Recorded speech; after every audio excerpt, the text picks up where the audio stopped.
And welcome inside episode 89 of Breaking Bats, presented by Not For Long Media. My name is Justin Ayers. We have a fantastic Baltimore Orioles episode coming right up for you, featuring two-time recurring guest, friend of the podcast, former Baltimore Orioles pitcher Steve Johnson. Steve joins me. We're talking. We recorded this on Monday. I'm taping this intro on Tuesday before the Orioles game. So on Wednesday, when you're listening to this, just know we really want the Orioles to win, but we don't know the outcome. So we asked Steve a lot of fun stuff talking about the Orioles after their Game 2 loss at home. Before we get to Steve, though, we have two new apparel sponsors to shout out. First is Few Will Hunt. It's one of my favorite brands out there. It's a great American company based in Philadelphia, PA. Their motto is their outdoor store, the dignity of hard work.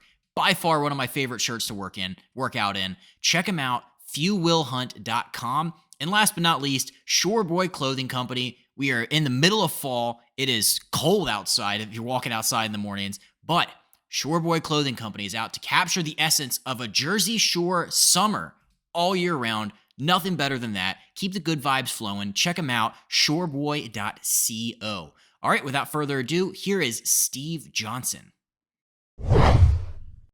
All right, I am now joined by a two-time recurring guest, friend of the show. It is former Orioles pitcher Steve Johnson. Steve, the last time I had you on, I just checked. It was like the middle of April. A lot's happened since then. It's great to see you. How are you? Doing And well. there's so much to talk about.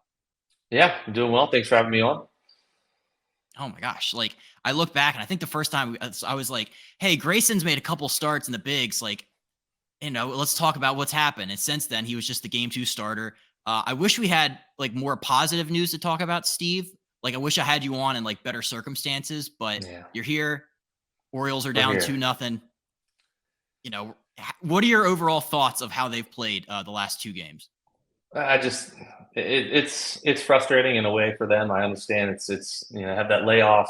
Um, you have game one. It was a good game. I was there. Crowd was into it. Got out of a couple jams, kept it close. Hitters had a couple of chances to make something happen, just didn't work out. And obviously game two just got away from 'em early. Um, and the hitting came later, but it's just one of those things where they just haven't played a full game. Where everything is on. Both sides are doing well. The pitching and the hitting, and there's still a chance. They can put it all together. Obviously, they've kind of spent this season trying to limit the long losing streaks, which they've done pretty well of. So that's they keep it up, they have a chance. So, but yeah, it's definitely a frustrating two games for them. They obviously wanted to at least get one. So, wait, you were in the building for game one? Yeah, yeah. What was the atmosphere? What were the vibes like? It was great. I mean, I think everyone was on their feet the last three innings for sure. Every two outs, they got up on their feet. It was just a really good atmosphere. It was really fun. Everyone was in it the whole way through. And it's just playoff baseball. You just can't beat it. The city's obviously waited a little bit since last time they got a chance at kind of hosting a game. So um, they came in. It was loud.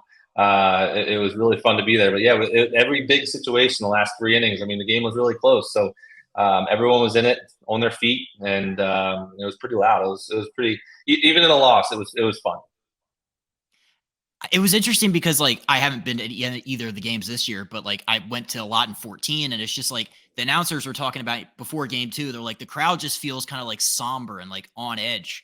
Um, and I guess they should be because like Bradish pitched really well in game one, and then Grayson obviously goes out, and we'll talk about his outing here in a second. But as it sits right now, like I keep reading all the articles about like, hey, down 2-0, still a lot of baseball left. Is that kind of the mindset we should have here as the Orioles go into a game three on Tuesday? Yeah, it's one of those things. They're in it still. I mean, it's not the odds aren't great. I mean, you got to win three straight, but um, they just have to do what they've done all year and kind of find a way to make something happen. I mean, I'm sure with the pitching staff, it's all hands on deck. If anyone gets in a little bit of trouble early, I mean, I'm sure they're just putting the hot hand in. They got an off day today, and they go back at it. So they should probably have a starter in the pen and just give it their best. They've done it all year. That's my thing, is that the people are sometimes saying about shouldn't have put this guy in, shouldn't have done that, shouldn't have taken this guy out. And I've been saying that all year about certain situations, and they won 101 games. So you can say that when it doesn't work out, and obviously you have every right to do that. But there's a lot of things that's happened that they've just gotten it done at some point, and they've limited the damage in a way to where they can go right back out there and catch a hot streak, and they're able to get 2 wins at their place, which obviously is tough. And you bring it back home for Game 5. It's the fans were already in it. So Game 5 at home would be an amazing atmosphere to be able to experience, and that would put Texas kind of on edge, kind of put it back in their court in a way that they could blow this thing. So they just need to find a way to get it done. That's all they need to do. It's easy, right? Yeah. I mean, this team's very capable of putting together 3 straight wins. I wanted to talk about Grayson, though, because like I said, we had you on in April. We talked all about Grayson. I'm fascinated watching this guy this year. That outing, though, Game 2, 1 2/3.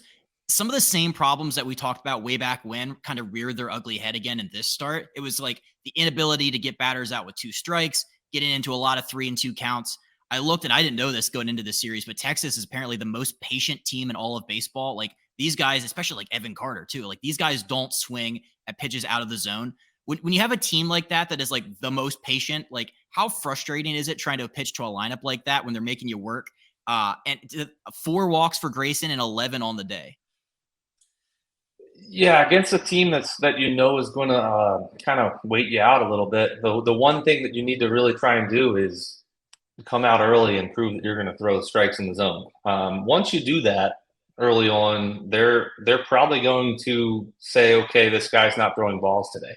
And they're more likely to start to kind of swing early. And then, I had a lot of trouble with that in my career where, I'd have days where I didn't really have it. And my goal was I always called myself effectively wild. Like I was always around the zone, but not, so I used that to my advantage in a way. But my goal early was to just show them that I was going to be in the zone early, so that they'd be more likely to swing earlier or later, and maybe swing at a bad pitch. And that's kind of he's obviously Grayson over the last half of the season has been unreal. And he's kept the walks down. He's pitched out of a lot of big jams. Pitched great games. I mean, no one could have expected him to go in and kind of show some of the same stuff. But, he just got a little behind early. He got out of a big jam in the first inning. I thought he was going to be back on track, and he got squeezed a little bit. I don't want to say, too many excuses about that, but he threw a lot of good pitches that could have been called strikes, and he just didn't get didn't get the call. And then it just kind of snowballed on him in a way. Just wasn't able to kind of get out of that next jam. So frustrating for sure, but the good part is that that's not what he showed the second half. So if he gets another chance at this thing and is able to come back at any point, I think that we're going to see a different guy. Yeah, I went back and I looked, and the last time Grayson had faced Texas was way back in May. 8 earned runs. As a pitcher, I know you're supposed to have like this short-term memory, but is that the kind of thing that like would stick in the back of somebody's mind? Like, do you think that was in Grayson's mind a little bit when he was going out there facing Texas this time around? I'm not sure. It's as a pitcher, you're used to that. I doubt that he's thinking that in any way. When you have a bad outing against somebody, it's there's always that thought. But at the same time, he knows that he's a completely different pitcher at this point. And when you're facing someone early, and the way he was pitching, he just wasn't the same guy he was the second half. So, I'm sure it was a little bit in the back of his mind, but at the same time, he pitched so well down the stretch that I'm thinking he was completely ready for it, and it just didn't work out. It was just a rough game, and I just know that he's hoping to get another shot this year. And who knows? He didn't pitch. He threw I think 40 pitches or so, somewhere around there, and he might treat that as a bullpen if they get to Game 4, Game 5. Maybe he's able to give him a couple innings. I'm fascinated by this concept of a short-term memory, and like as a pitcher, like how do you take the bad outings and how do you flush them? You you've been through it so much. It's part of the game. It's part of what you've done your whole career. The confidence that you have to get to the level that you're playing at, you have to have that. So it's sometimes tough to do. You know, it's a mental game. As a pitcher, you're in your head a lot. You know, you're sitting in between innings. You're sitting in between starts. You know, one of the toughest things sometimes is when you have a rough start, you have to wait 4 days before you get another chance. And it's sometimes tough to do after a tough outing. But when you've done it enough, and you know, even though Grayson's young, he's done it enough his whole career to where you have a rough day, you get out there, you get back, you have a nice routine. The routines usually help. You know, you keep things consistent, whether you have a good outing or a bad outing. You just make sure you're doing the same stuff. That way, you're completely ready going into the next start. It's not always easy. It's tougher when you have a couple bad outings in a row, but at the same time, you latch on to any sort of positivity that you can find, and you just roll with it. I had a pitcher fielding question for you. There's a play early in that game where Mitch Garver grounds one up the first base line and Grayson had to field it. So like the runner was like blocking his throwing lane and he had to throw it over top of the runner. In PFPs, like how, like, is that a ball that is supposed to be fielded like that? Like, I feel like he did all he could on that one. I I think that it was a really tough play. Usually balls are hit a little bit harder, to where he kind of when he got to the ball, his momentum took him like one more extra step, which got him into the baseline. And it's just that throw in general is just really hard as a pitcher. You just threw a ball off a mound, off a slope as hard as you could, and you throw most of the balls off a slope as hard as you can. And now you're at like 40 or 50 feet, and you have to kind of throw it somewhat hard, and you don't want to throw it too hard because you can't throw it as hard as you can. The first baseman is going to be, you know, a little defensive with his catch. So you got to find a groove to be able to throw that ball there. And some guys really struggle with it. But where he was, the batters in, you know, or the runners kind of in the way. And sure, you could just kind of throw it and hope that you get an interference of some sort, but you're not trying to throw the ball away with a guy, you know, still on base. So it's a tough play. Unless you've kind of been in that situation, it's really hard to kind of explain and say, yeah, he should have done that. He could have thrown it maybe a little bit more, you know, inside the line, to have the first baseman do it, but you're still throwing on an angle that with a runner running there and you're trying to throw it hard. It's not an easy play. And I thought maybe he could have gotten to the ball a little quicker. Seemed like he thought it was maybe hit a little bit harder than it was. He kind of like ran over to it maybe a little slower. I looked at the replay because obviously a lot of people were asking me about it.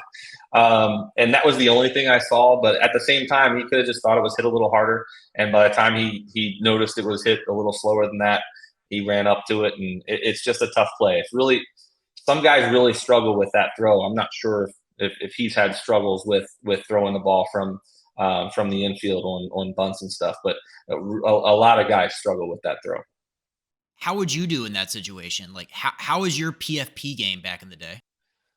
Catching the ball was good. It's the throw that got me sometimes. I was usually pretty good with bunts. I loved bunts on the third base side because then you can let it fly the whole way. You were able to throw it really hard, and first baseman had plenty of time to get it. It's just when you have that 40-foot throw, I usually just try to stay low and instead of like standing up, because once you stand up, I feel like it just throws off all the rhythm. So I tried to stay low and almost kind of treat it like I was a shortstop as best I could, but that really wouldn't help too much in this situation because the runner was right there, and I think it just might have, the last second he maybe didn't want to throw it away, and he just kind of like made sure he didn't maybe hit the runner and tried to throw it over him. It was just a tough play.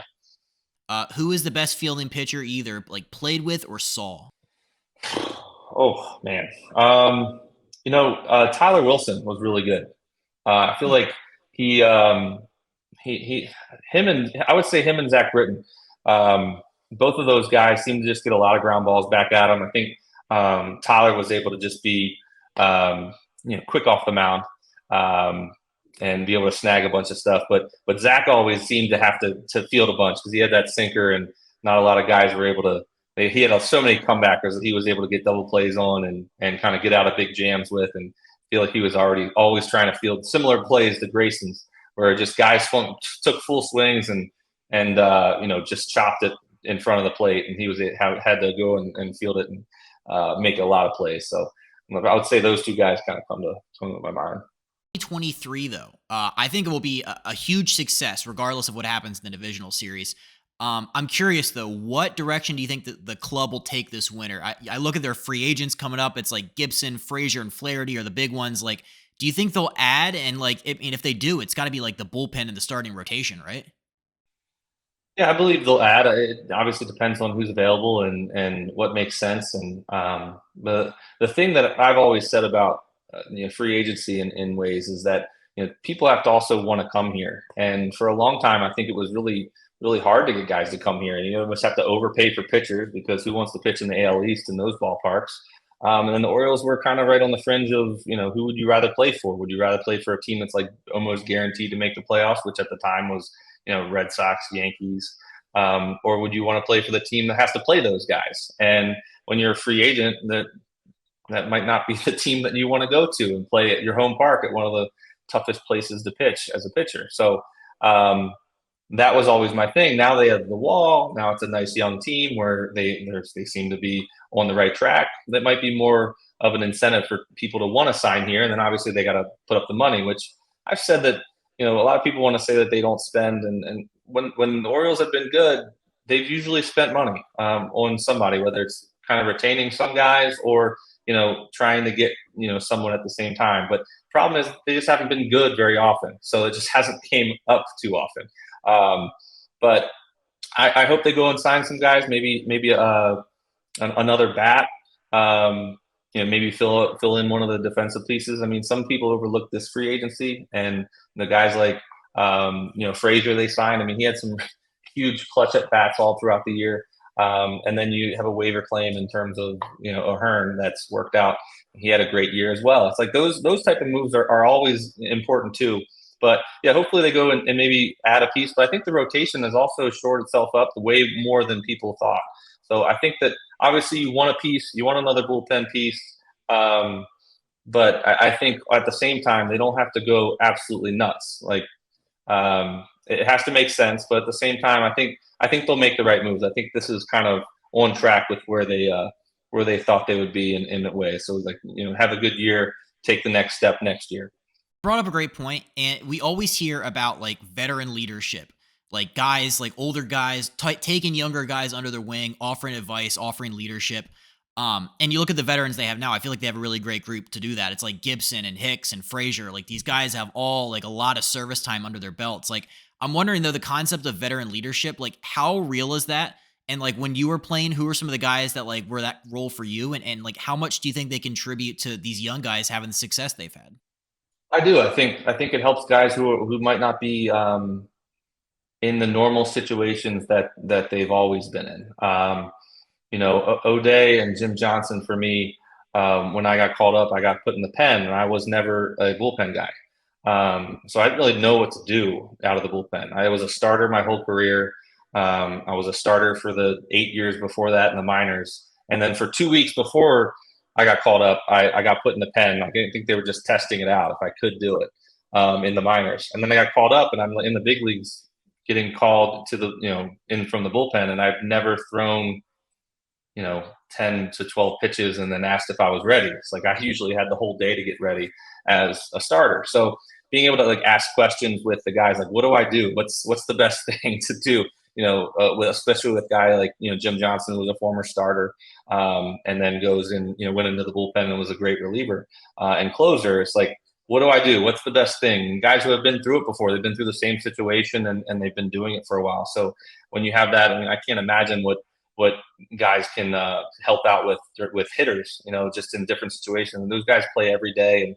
And, that whole grind of how much is too much, what's a good routine, should I be swinging 500 swings a day? What's a good thing to do? And just be able to learn from those guys who have been through it and who have been in the big leagues for 10, 12, 13, 15 years. I think that's a huge part of it. So I think as a pitching staff, they've had Gibson, who has been around, and I think that's helped some of the young guys out. But you add maybe one more guy like that to that pitching staff, and you just let those young guys learn from them. I think it could help tremendously. Yeah, no doubt. And you joined at like the perfect time too, with like those great Orioles bullpens. Like, when was the first year you made it to the Orioles organization? When I got to the organization was 2009. I was traded, and spent them. I was in the minors until 12. Yeah, like those first few years for you in the system there, those are some lean years in Baltimore. And then obviously it culminates in 2012, which is one of my all-time favorite Orioles teams. They win 93 games, they go to the wild card game, they go to the ALDS, just like no expectations. It was one of the most fun times being an Orioles fan. I'm trying to find ways to draw similarities between the 2012 Orioles and the 2023 Orioles. As a member of the 2012 Birds, like what kind of similarities can you find between them? Well, obviously with the 12 team, we were going to fight for the division the whole way through, and we end up missing out to it. But I just think that they were really good in one-run games. I remember I don't know, we had some sort of streak going where I think we won like 16, or we had some sort of one-run game stat, but we had 16 straight extra inning wins. It was just like every close game, the bullpen was able to get it done. Someone made a big hit or had a big hit, and I think that it's just with this team, the bullpen may have gone through its, you know, people got hurt and people were in and out. Other guys got put in situations that maybe they weren't normally in, but everyone seemed to get the job done. Whereas I think in 12, it was pretty set. The bullpen was pretty stable all the way through the year, in terms of like at least the back end guys. And for most this year, I think the back end was pretty good and pretty consistent, obviously, until Batista got hurt. But that's what I think. What was the best is that the bullpen kept teams in the game. And the starters were kind of, they did the job most of the year, but the bullpen really is what kind of shined most of the time and gave the offense a chance to do its thing. And that's kind of the big part about this year, is that they were really good in one-run games. Bullpen kept it close for the most part, and the team just in general as a hitting club just was really clutch. They just got the right hit at the right time most of the time, and it was really fun to see it. It's always good when the bullpen keeps you in it. I love the concept of one run games because like there's so many things that go into them. And I think of two examples from this past year in baseball specifically. It's like the Miami Marlins this year are one of the best teams in baseball in one run games, and they obviously rode that into a playoff berth. And then the San Diego Padres were one of the worst teams in baseball in one run games, close games, extra inning games. And we know what happened with them. They missed the playoffs. Like when you think about all the factors that contribute to being successful in one run games, is it the manager pulling the right strings? Is it the bullpen? Is it a combination of everything? I'd probably say it's a good combination. I know it's kind of a little cop out, but also experience in it and having success. Um, I think when especially in baseball, I mean, you're playing every day, and it seems like for the most part that every game ends up being close in some way. Whether it comes down to you get the lead early and then you give it up. At some point, the game gets close, and I think if you end up blowing it a few times, we get back into the mental side of it. It's tough to kind of rebound from that. It's always kind of there, and it seems to snowball on guys and on teams in terms of momentum, where it's almost like the fans are expecting you to blow it. The bullpen's kind of on edge, expecting it to happen. But when you have success with it, it definitely just rolls. You kind of it feeds into everyone else. People are put in situations they're not normally in, and they get the job done because it just seems like they have the confidence that, hey, this is what we do. And I think it's a sort of energy that's out there that some teams get into, and I think it's big. It's a lot of confidence, and when you're seeing other people do it, you want to get out there and you have the confidence to be able to do it too. But it definitely goes down that other road in terms of if you're not getting the job done, and even your stars are giving it up, then you're like, man, they're giving it up. How can I get it done? And it's not necessarily what you're thinking, but it ends up just kind of it's in the back of your mind at times, I believe. So I think momentum is just a huge thing, and when you got it going, I think a lot of teams just ride it the whole way. I'm fascinated by this, especially like the Padres down the stretch. Like that had to be in their brains, right? Because it's like close game. Like they had to be thinking about their one run game record there. I was very high on the Padres this year. I had them winning the World Series in my preseason predictions, as did I think a lot of people. Did you foresee what happened to them down the stretch happening, like losing all these games and missing out on the playoffs? Like, was that even a thought in your mind? I don't think anyone could have said that they wouldn't at least make the playoffs. I mean, that division's tough. The Dodgers doing what they've been doing, but you have all these wild card options now, and you'd think that a team with that lineup and that pitching staff and the bullpen you know that they had, you'd think that they would at least win enough games to be able to make the playoffs and give it a run. Obviously, they got hot at the end. It was too little, too late, and a little frustrating for them, I'm sure. Have all that firepower there and not be able to get the job done, but if they ride it into next year, I think that obviously they had a hot streak at the end, and if they start out hot this year or next year, I think that's they're still not going away. But definitely that they just got a bad streak there at the beginning, and they just couldn't get out of it. We interrupt this episode to bring you a word from the official sponsor of Not For Long Media and the Breaking Bats podcast, the original Fudge Kitchen. It is a staple of the Jersey Shore with 6 locations in Cape May, Wildwood, North Wildwood, Stone Harbor, and Ocean City. The original Fudge Kitchen makes all of their fudge in store, guaranteeing a delicious product, so stop by and let them know that Not For Long Media and Breaking Bats sent you. Check them out online at fudgekitchens.com as they are shipping fudge and sweet treats all across the country. Now back to the episode. Speaking of the Padres, last year, Wild Card rode that to the NLCS. Also last year, Phillies Wild Card rode that to the World Series. I'm hearing a lot of talk this week about the 5-day layoff in between like the Wild Card and the divisional series starting. Baseball's an everyday sport. Like, how much of an impact do you think having 5 consecutive off days is having on some of these teams? Like, I think I looked at the record, like Wild Card teams are 5-1 through the first 6 games of the division series. Like, how would you kind of quantify all that? Yeah, I've never liked making excuses. Obviously, you have to get the job done whatever situation you're put in. But I just feel that baseball is just not meant to be played with that much time off. 5-day layoff is more time than they've had since the preseason, the spring training games started. And that's just when you think about it that way, that they haven't had that much time off since before the season started. It's just an odd thing to make guys do. Baseball is meant to be played on a regular basis. You have the All-Star break in the middle of the year, but other than that 4 games that they have off, you don't have that many games off in a row. And you can say you can get the bullpen back, and you can say that you can kind of give some guys a break, but at the same time for baseball, that's not always a good thing. Now, obviously teams have done it, and teams can get through it, and it depends on who you're playing and stuff like that. But when you run against a team that is hot, that everyone, I feel like all the wildcard teams swept who they played. So they played 2 games in a row, feeling good, have, day off, 2 games, day off, and play. That's not a good thing for the team that's just been chilling there, waiting for everything to get started. So definitely not a fan of that. I think as much as I like maybe giving the wildcard teams more of an opportunity, they're a wildcard team for a reason. They didn't get the job done to win the division. So I just feel like you keep it at a 1-game playoff. All the teams got swept this year anyway. I know it was probably a bad year to try and compare things, but just like keep it at a 1 game, maybe and have the people who won the division get 3 days off or 2 days off, and keep it to a minimum, just so they can stay in the groove. I definitely think that the layoff it doesn't help as much as it would for say football. Yeah, rest versus rust is like a football debate, and now we're just having it in baseball. But you're a 1-game wild card veteran.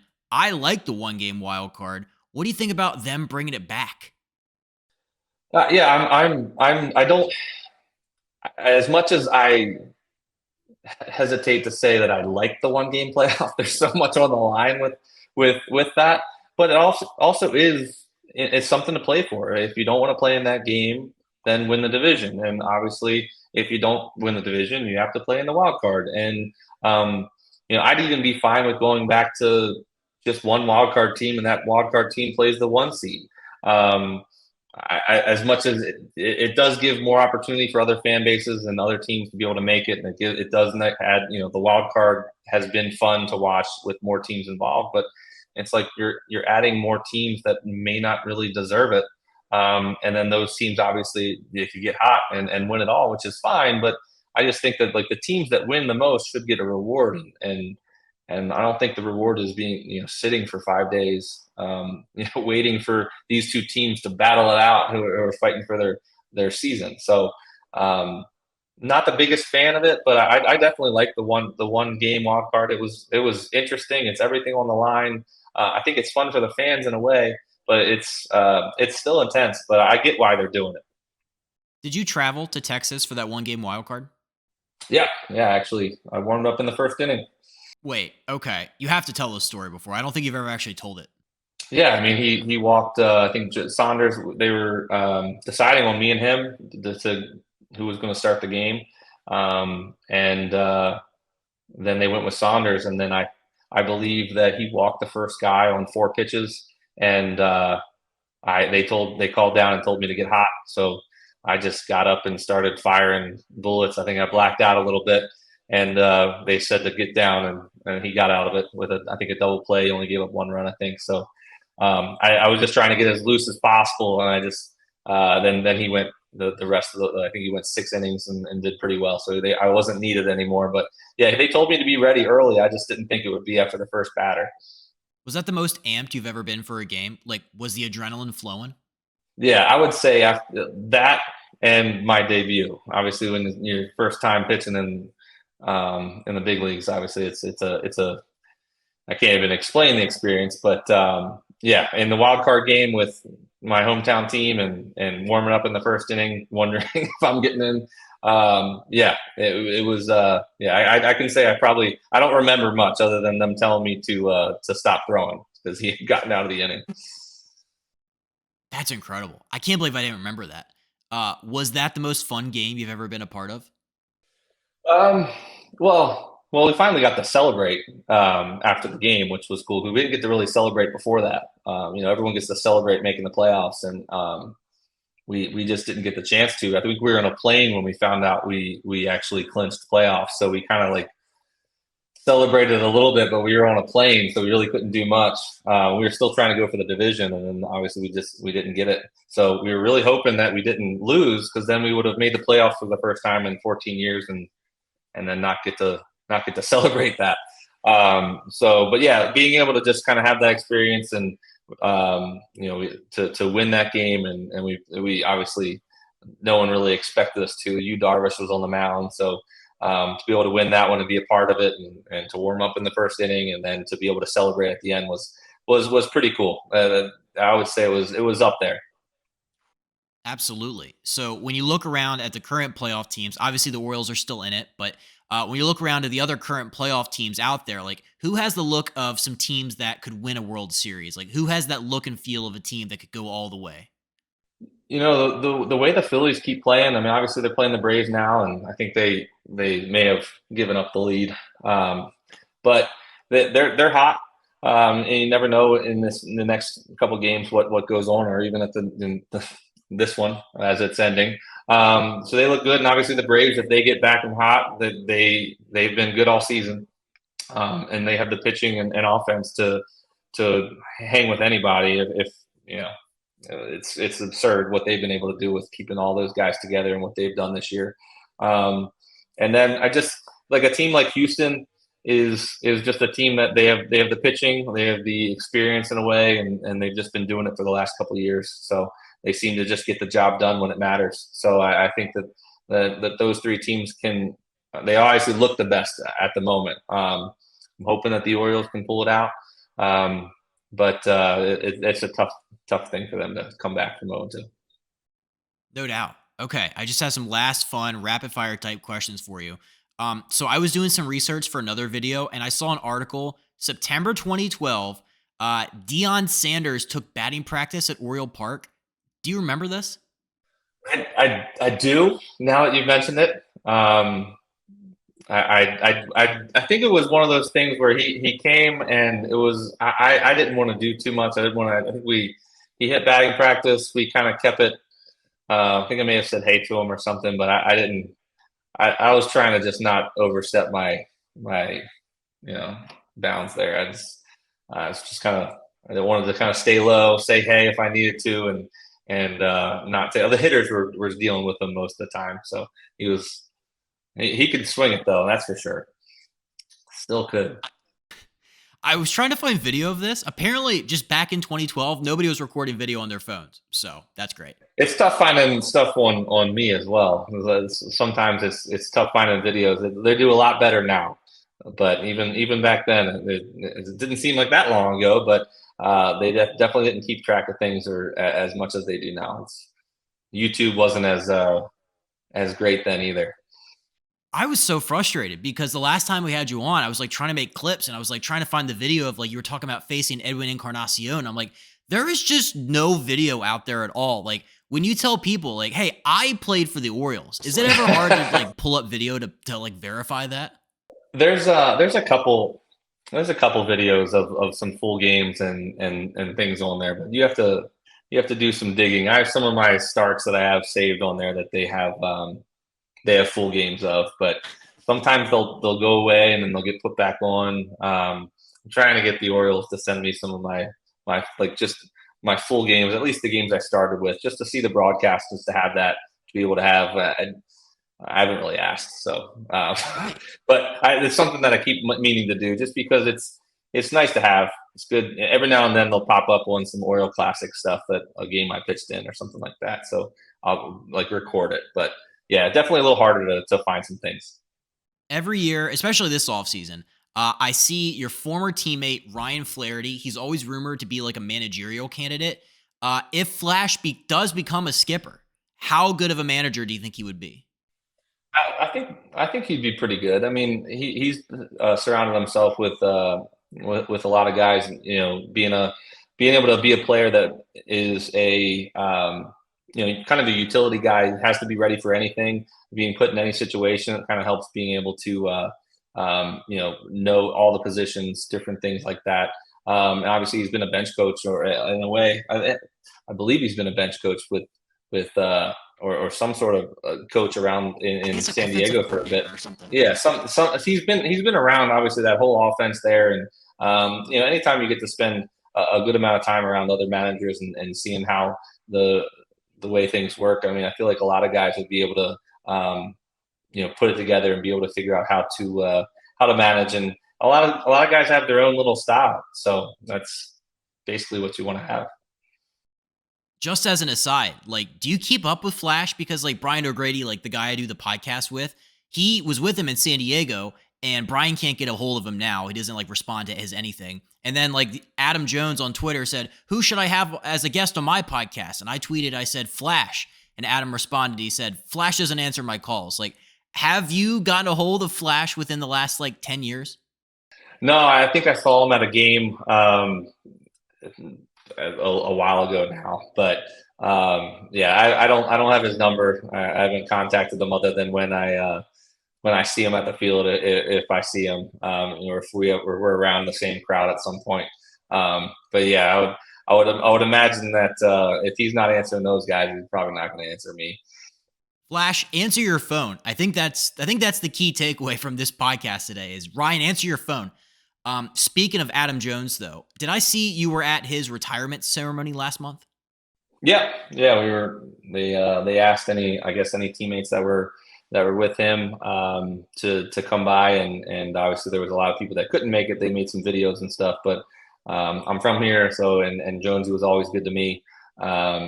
He was one of the first guys came up to me when I got in the clubhouse and kind of welcomed me there. So yeah, he was, like I said, I still keep up with him here and there. Talked to him the other day. Saw him at a Ravens, or actually it was before the Orioles game one. So he was at a tailgate, and was able to kind of say hey to him. But yeah, he's always been good to me, and just one of those things where it was awesome to be a part of that. It was he ran out from center field with his kids, and crowd went wild, and got to see some of my former teammates too, and who were also there. So it was good. It was awesome, and obviously to be able to celebrate it with the team they have now. The fans were happy about it. It was also just like a great nostalgia trip. And also it's just cool to see like what guys are looking like kind of like up to after they leave the game because you don't see that oftentimes. Going back to Adam Jones though, you mentioned he was like the first person to come up to you in your debut. Does anything else stand out about Adam from your time playing with him?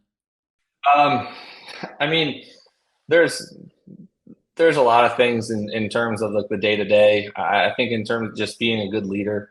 Um, like I said, I felt like I was a guy that I knew everybody, and I wasn't like a big name or anything. But just to have a guy like Adam welcome you to the clubhouse, and you know, sometimes you go on other teams, and there's like one of the top players on the team kind of state, you know, they're say to themselves and maybe not really talk to the guys that just got called up.